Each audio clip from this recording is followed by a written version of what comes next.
Nakapasa na sa committee level ng Commission on Appointments ang confirmation ng Department of Social Welfare and Development o DSWD Secretary Dinky Soliman. Samantala, nagkaharap sa Commission on Appointments hearing ngayong araw sina Department of Justice Secretary Laila De Lima at Presidente ng Whistleblowers Association of the Philippines na si Sandra Cam. Ito ang balita ni Brian De Paz. Tinutulan ni Sandra Cam, Presidente ng Whistleblowers Association of the Philippines, ang nominasyon ni DOJ Secretary Laila De Lima sa Commission on Appointments dahil sa ilang paratang. Set aside her fame and countless television appearances for the past years, De Lima's and her Department of Justice have shown us nothing but crimes and disorder, fugitives exiting the country with impunity, politically motivated prosecutions, baby treatment of a scam queen, ill treatment and lousy protection of state witnesses. Kaagad naman itong sinagot ni De Lima. But to insinuate or accuse me of being a party to such an illegal act of escaping as a fugitive from justice, that is too much. I will never do that.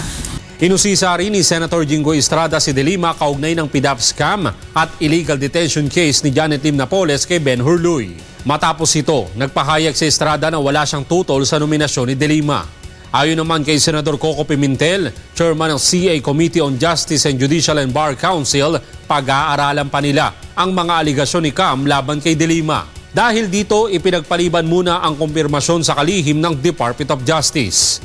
Samantala, pasado na sa committee level ng Commission on Appointment ang confirmation ni DSWD Secretary Dinky Soliman at nakatakdang sumalang sa plenary session sa susunod na linggo. Si Senador Miriam Santiago ang nag-iisang nagpahayag ng pagtutol sa kumpirmasyon ni Soliman. Isang liham ang kanyang isinumite kay Congressman Conrad Estrella, Chairman ng CA Committee on Labor, Employment and Social Welfare, ukol dito. Nais rin ni Santiago na i-invoke ang Section 20 ng rule ng CA. Nakasaad rito na maaaring suspindihin ang nominasyon ng isang cabinet secretary nang hindi na kailangan ng anumang paliwanag. Ngunit ayon kay Congressman Estrella, kailangang personal na magpunta si Senador Santiago upang ma-invoke nito ang Section 20 ng rules ng CA. Ayon sa kongresista, batay sa rules ng CA, hindi ito aplikable sa huling sesyon bago ang sine die adjournment ng Kongreso. Dahil dito, sumulat ang senadora kay Senate President Franklin Drilon.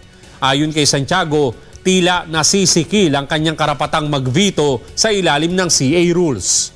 Muli ring sumalang sa komisyon si COA Commissioner Heidi Mendoza, ngunit muling ipinagpaliban ang kumpirmasyon nito dahil sa ilan pang nakabinbing tanong sa kanya. Sa susunod na linggo o last session week ng Kongreso ay muling ipagpapatuloy ng Commission on Appointments ang deliberasyon sa ilang miyembro ng gabinete ni Pangulong Benigno Aquino III na bigong makapasa sa committee level ng CA. Brian De Paz, UNTV News Worldwide.